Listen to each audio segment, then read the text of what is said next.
BBC বাংলার অধিবেশন প্রবাহতে আপনাদের স্বাগত। আজ আপনাদের সাথে লন্ডন স্টুডিও থেকে আছি মানসী বড়ুয়া।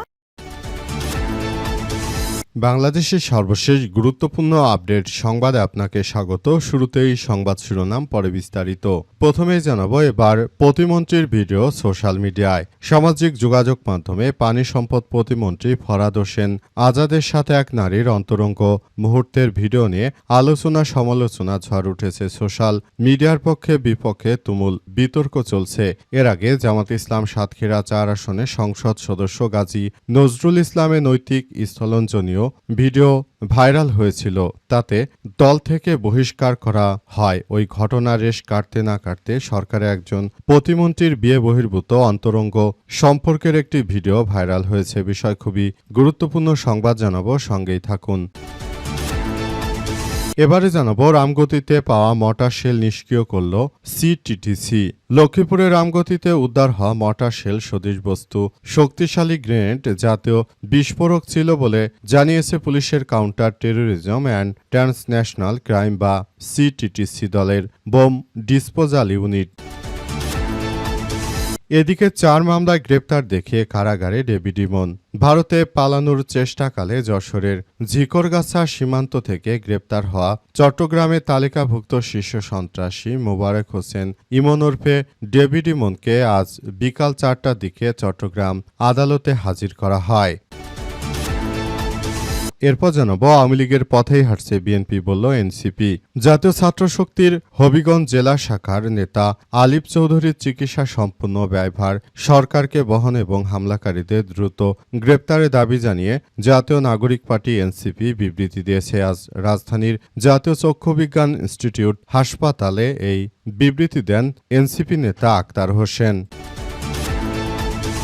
এবং সর্বশেষ জানাবো এবার স্বরাষ্ট্রমন্ত্রী অমিত শাহের পদত্যাগ চাইল ককরোচ জনতা পার্টি। ভারতে প্রশ্ন ফাঁসে বিরোধী আন্দোলনে পুলিশি হামলায় কেন্দ্রীয় স্বরাষ্ট্রমন্ত্রী অমিত শাহের নির্দেশেই হয়েছিল বলে অভিযোগ করেছে ককরোচ জনতা পার্টির প্রতিষ্ঠাতা সিজেপির প্রতিষ্ঠাতা অভিজিৎ দীপকে।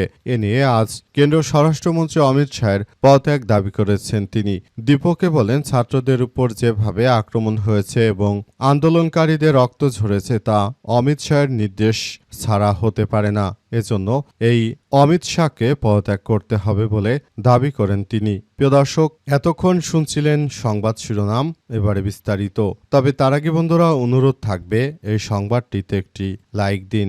এই চ্যানেলে আপনি নতুন হয়ে থাকলে আমাদের সংবাদটি দেখতে দেখতে চ্যানেলটি সাবস্ক্রাইব করে রাখুন। কমেন্ট করে বন্ধুরা আপনার মূল্যবান মতামত জানিয়ে দিন আপনি বিশ্বের কোন দেশ থেকে বা বাংলাদেশের কোন স্থান থেকে আমাদের সংবাদটি দেখছেন এবং শুনছেন।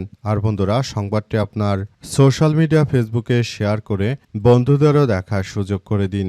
গাজা যুদ্ধে আপনি যদি নিরীহ ফিলিস্তিনিদের ভালোবেসে থাকেন বন্ধুরা, কমেন্টে ইয়েস লিখে পুরো বিশ্ববাসীকে আমাদের এই তাজা আপডেটটি দেখার সুযোগ করে দিন। এবারে বিস্তারিত। রামগতিতে পাওয়া মর্টার শেল নিষ্ক্রিয় করল সিটিটিসি।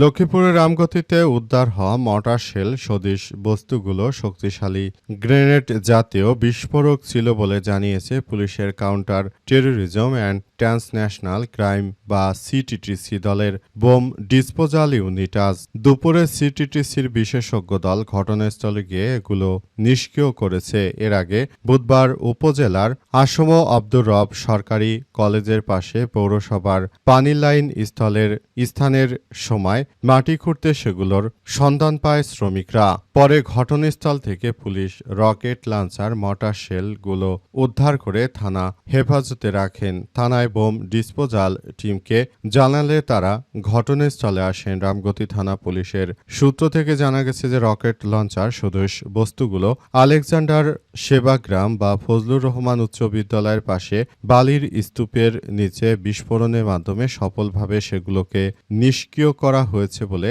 জানিয়েছে তারা। মূলত এইগুলো দীর্ঘদিন ধরে মাটির নিচে থাকলেও ভিতরে যেসব বিস্ফোরক জাতীয় দ্রব্য বা পদার্থ ছিল সেগুলো আসলে এখনও সক্রিয় অবস্থায় ছিল বলে জানিয়েছে পুলিশের সদস্যরা। আসলে বিষয়গুলো সবার জন্য এক ধরনের সমস্যারই সৃষ্টি করছিল, কারণ এগুলো যেহেতু দীর্ঘদিন ধরে মাটির নিচে ছিল, যদি কোনো কারণে সেগুলো বিস্ফোরক বিস্ফোরণ হয়ে যেত তাহলে অনেক মানুষের হতাহতের ঘটনা ঘটার আর কি একটা সম্ভাবনার সৃষ্টি হয়েছিল। এ অবস্থায় সবাইকে আরও বেশি সতর্ক থাকার জন্য নির্দেশনা দেওয়া হয়েছে।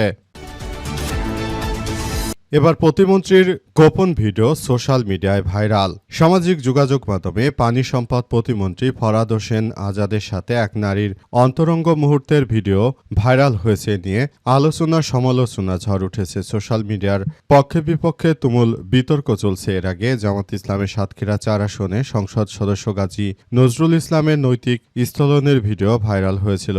তাকে তার দল থেকে বহিষ্কার করা হয়। এই ঘটনা রেশ কাটতে না কাটতে এবার সরকারের একজন প্রতিমন্ত্রীর বিয়ে বহির্ভূত অন্তরঙ্গ সম্পর্কের একটি ভিডিও ভাইরাল হয়েছে। ফেসবুক ভিডিও প্রকাশের পর মন্ত্রী এই ভিডিওকে ফেক এবং সামাজিক উদ্দেশ্য প্রণোদিত বলে দাবি করেছেন। তিনি বলেন, ভাইরাল হওয়া ছবি ভিডিও সম্পূর্ণ মিথ্যা এবং ভিত্তিহীন। তার ভাষায় এটি রাজনৈতিকভাবে তাকে হেয় প্রতিপন্ন করার উদ্দেশ্যে পরিকল্পিতভাবে অপপ্রচারের অংশ হতে পারে। ঢাকার একাধিক সংবাদপত্রে মন্ত্রীর বক্তব্যের সমর্থনের প্রতিবেদন প্রকাশ করে দাবি করা হয় এই ভিডিও ভুয়া, এআই দিয়ে তৈরি। এছাড়াও তার নির্বাচনী এলাকায় ভুয়া ভিডিও ছড়ানোর অভিযোগ এনে বিএনপির নেতাকর্মীরা মিছিল ও সভা সমাবেশ সম্মেলন করেছে। প্রতিমন্ত্রীর দাবি, দেশের সংবাদ মাধ্যমগুলোতে প্রকাশ হওয়ার পরের দিন 29 জুলাই fact check video portal the Dissent তাদের এক প্রতিবেদনে জানায়, একাধিক সংবাদ মাধ্যমের প্রতিবেদনে প্রকাশিত অন্তরঙ্গ ছবি এবং সামাজিক যোগাযোগ মাধ্যমে ছড়িয়ে পড়া ছবি ও ভিডিও সূত্র ধরে পঞ্চগড় ঢাকার একাধিক সাংবাদিকের কাছ থেকে প্রতিমন্ত্রী ফরহাদ হোসেনের সাথে এক নারীর অন্তরঙ্গ মুহূর্তের একটি 20 সেকেন্ডের শব্দহীন ভিডিও, 5টি ছবি ও হোয়াটসঅ্যাপে কথোপকথনের কয়েকটি স্ক্রিনশট যাচাইয়ের জন্য সংগ্রহ করে দ্য ডিসেন্ট সংরক্ষিত ছবি ও ভিডিওর রেজুলেশন সামাজিক মাধ্যমে ছড়ানো ছবি ও ভিডিওর চেয়ে বেশি। সংকৃত সবগুলো ছবি ও ভিডিও এআই কন্টেন্ট চিহ্নিতকরণে ব্যবহৃত একাধিক টুল দিয়ে যাচাই বাছাই করলেও কোনোটিতে ছবি ও ভিডিওতে এআই দিয়ে তৈরি এমন প্রমাণ পাওয়া যায়নি। তার মানে এগুলো সম্পূর্ণ বিএনপির ওই নেতার অন্তরঙ্গের ছবি। অধিকতর অনুসন্ধানের অংশ হিসেবে দ্য ডিসেন্ট সংগৃহীত ছবি ও স্ক্রিন শটগুলো বিশ্লেষণ করে আরও কিছু তথ্য পায়। প্রতিবেদনে বলা হয়েছে, হোয়াটসঅ্যাপ কথোপকথন ও স্ক্রিনশটগুলোর একটিতে একজন নারীর শাড়ি পরিহিত ছবি, একটি বাংলাদেশি মোবাইল নম্বর দেখা যায়। মোবাইল ব্যাংকিং সেবার অ্যাপ থেকে দেখা যায় যে আলোচ্য মোবাইল নম্বর যে বিকাশ পার্সোনাল অ্যাকাউন্ট রয়েছে সেটির অমুসলিম এক নারীর নামে। নামটির 2টি শব্দের ওই নারীর বিষয় তথ্য সংগ্রহ করলে দেখা যায় তার বাড়ি পঞ্চগড়ের বোদা উপজেলার পাঁচপীর ইউনিয়নের সেই গ্রামে, যেটি প্রতিমন্ত্রী ফরহাদ হোসেনেরও গ্রাম। ওই নারীর জন্ম 1995 সালে জুন মাসে। এরপর ওই মোবাইল নম্বরে একাধিকবার কল করার পর একজন নারী রিসিভ করেন এবং তার নাম জানায়, যা বিকাশ অ্যাকাউন্ট যার নামে সেটির সাথে মিলে গেছে। সুতরাং এটি ওই বিএনপির প্রতিমন্ত্রীর অরিজিনাল ভিডিও এবং তিনি এক নারীর সঙ্গে যা অন্তরঙ্গ হয়েছেন সেটি 100% সত্য বলে প্রমাণ পেয়েছে দ্য ডিসেন্ট। 4 মামলায় গ্রেপ্তার দেখিয়ে কারাগারে ডেভিড ইমন। ভারতে পালানোর চেষ্টাকালে যশোরের ঝিকরগাছা সীমান্ত থেকে গ্রেপ্তার হওয়া চট্টগ্রামের তালিকাভুক্ত শীর্ষ সন্ত্রাসী মোবারক হোসেন ওরফে ডেভিড ইমনকে বিকেল 4টার দিকে চট্টগ্রাম আদালতে হাজির করা হয়। ফটিকছড়ি থানার একটি হত্যা ও 2টি অস্ত্র মামলা সহ বাইজিৎ থানার একটি মামলায় মোট 4টি মামলায় তাকে গ্রেপ্তার দেখানোর আবেদন করলে চট্টগ্রাম সিনিয়র জুডিশিয়াল ম্যাজিস্ট্রেট আদালত 1-এর বিচারক সাইমা আফরিন হিমা তাকে জেল হাজতে পাঠানোর নির্দেশ দেন। বিষয়টি নিশ্চিত করেছে আদালতের পরিদর্শক কোর্ট ইন্সপেক্টর মোহাম্মদ হাবিবুর রহমান। এর আগে সকালে কঠোর নিরাপত্তার মধ্য দিয়ে যশোর থেকে ডেভিড ইমনকে চট্টগ্রামে আনা হয়। যশোরের ঝিকরগাছা সীমান্তের ঝুমধুমপুর এলাকা থেকে তাকে এবং 4 সহযোগীকে গ্রেপ্তার করা হয়েছে বলে জানিয়েছে পুলিশের সদস্যরা। এই ঘটনায় চট্টগ্রামের পুলিশের এসপির পক্ষ থেকে বলা হয়েছে যে কেউ যদি অপরাধ করার চেষ্টা করে তার অবস্থাও ডেভিড ইমনের মতো হবে।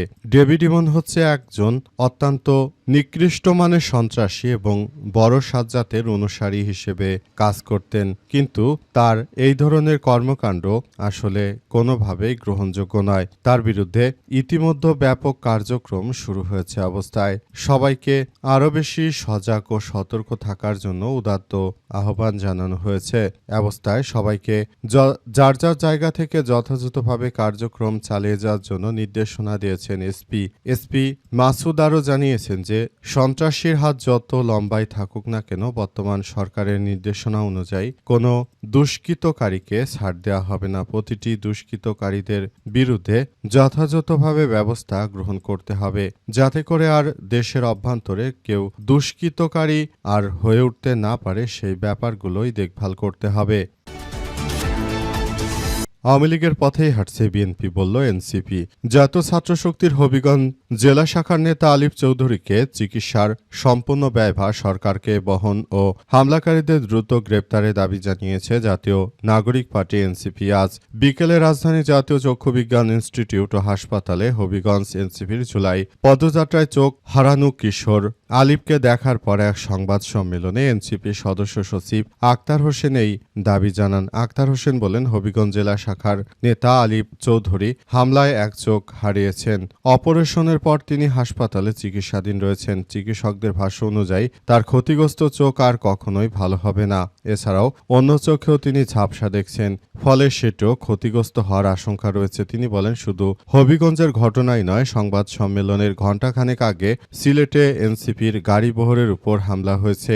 এ সময় এনসিপির নেতারা কোনো রাজনৈতিক কর্মসূচিতে নয়, জুলাই গণঅভ্যুত্থানে শহীদদের কবর জিয়ারত তাদের পরিবারের সদস্যদের সঙ্গে সাক্ষাৎ শেষে ফিরছিলেন। ফেরার পথেই তাদের গাড়িবহরে হামলা চালায় বিএনপির সন্ত্রাসীরা।